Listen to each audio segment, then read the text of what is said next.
Guys, na-harvest ko doon sa aming maliit na puno ng kasoy.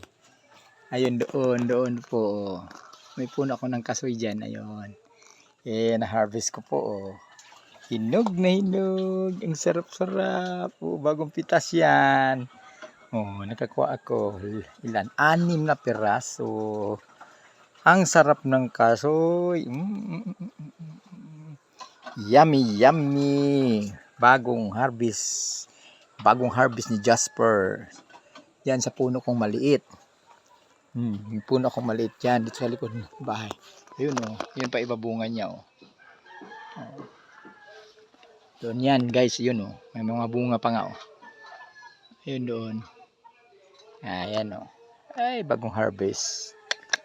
Sarap nito guys. Ay. Uy, paborito ko pa naman itong kasoy. Wow! Yummy! Yummy, yummy! May pili pa ako. Dami akong fruits. Ang dami kong fruits.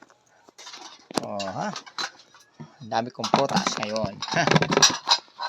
Yan may bayabas na. May pili pa Ayan. Ang dami kong prutas. Bango?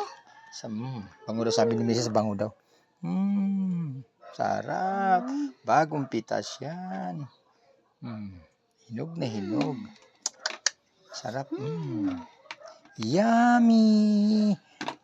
Sarap. Sarap naman.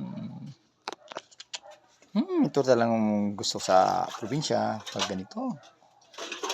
Hindi mo na bibilin yan. Pipitas ka na lang ng pipitas. Kasarap naman talaga. Yung kasoy na ito, bihira ka lang sa Manila nito. Yan, kasoy, kung yung lang niya, yung buto. Ito talaga yung bunga talaga, yung laman, yung prutas talaga. Kasarap guys. Bye-bye. Kakalaway-laway na Ay, naku, may dyan bingo pa kami.